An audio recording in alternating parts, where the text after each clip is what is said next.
को समझ नहीं आना। अगर किसी के माइंड में कोई पॉइंट हो इससे रिलेटेड तो वो शेयर कर लें please. What is negative capabilities? और किसी के माइंड में इससे रिलेटेड पॉइंट हो तो वो शेयर करें। What is negative capability?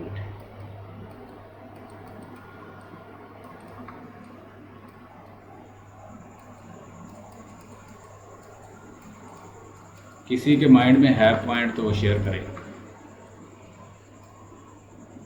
Shakeela, Rabia, सैरिश, Maryam and the rest of the student kindly share your view if you got any idea related to negative capability. If you don't know, I will be letting you know, don't worry.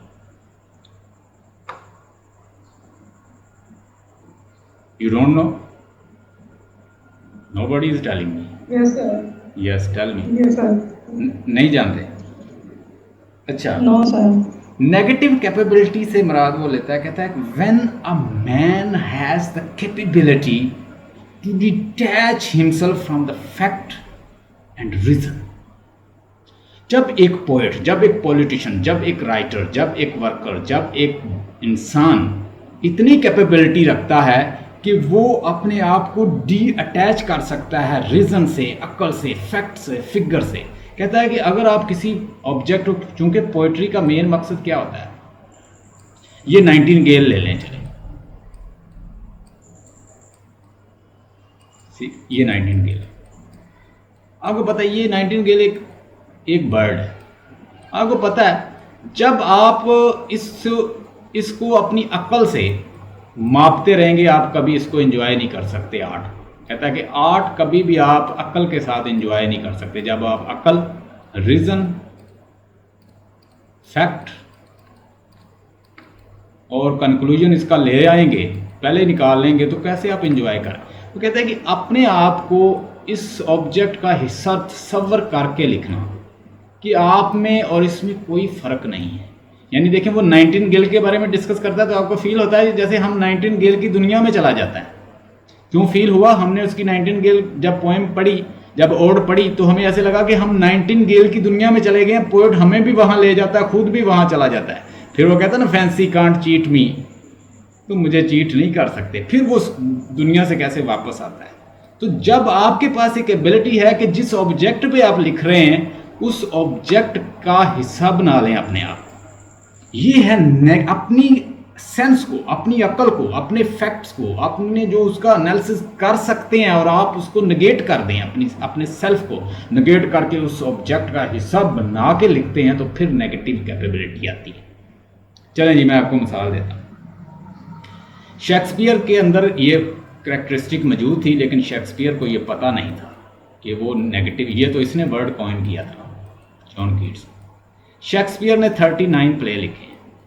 कितने लिखे? 39 play. और उसके अंदर चलो हज़ारों character, उसने हज़ारों character, thousands of characters, यानी उसने हज़ारों करैक्टर उसके अंदर शामिल किए। प्लेसेस भी डिफरेंटली, करैक्टर पोर्शिया का करैक्टर है उसके अंदर, डेस्डेमोना का करैक्टर है, अफीलिया का करैक्टर है, कैटरूड का करैक्टर है, और उसके बाद क्लेमेनी, और इस तरह बहुत सारी फीमेल और मेल, और इस तरह lady Macbeth, lot of characters are there, villain and good villain everywhere like that. तो हमें हर करैक्टर के अंदर शेक्सपियर ऐसे लगता है जैसे उन करैक्टर का हिस्सा बन जाता है, अपनी लाइफ को जरा भी उसके अंदर नहीं आने देता, एक उनका अपने करैक्टर का हिस्सा बन के लिखता है।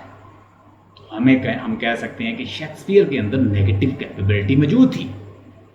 39 प्ले और उसकी सोनेट हो या उसका वर्क हो, उस वर्क के अंदर नेगेटिव कैपेबिलिटी मौजूद थी। और जॉन कीट्स के अंदर भी ये कैपेबिलिटी मौजूद थी। He wants when a person has ability to detach himself from facts, figures, conclusions, reason, logic, objectivity, he is applying in fact negative capability.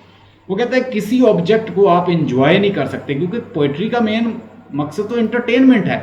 जब आप अपने आप को उसका हिस्सा नहीं बनाएंगे और बनाकर नहीं लिखेंगे, डिटैच नहीं कर देंगे लॉजिक, रीजन से, ऑब्जेक्टिविटी से, साइंटिफिक फैक्ट, फिगर से, तब तक आप उसको एंजॉय नहीं कर सकते उस पीस ऑफ आर्ट। अगर आपके अंदर ये मौजूद है तो you are applying negative capability. लिख लें ये पॉइंट।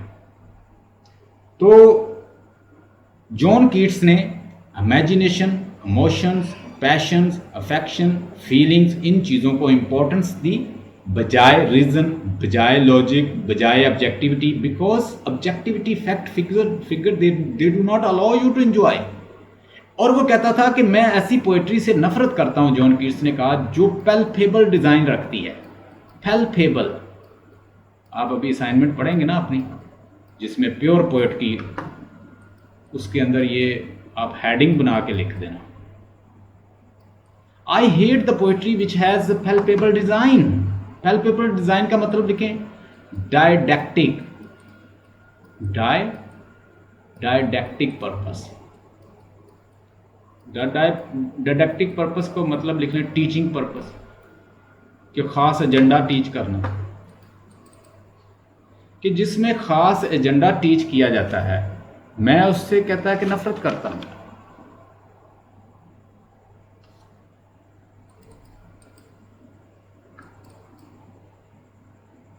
जिसमें कोई खास एजेंडा टीच किया जाता है, मैं उस पोइट्री से, उसने बताया कि मैं उस पोइट्री से नफरत करता हूं।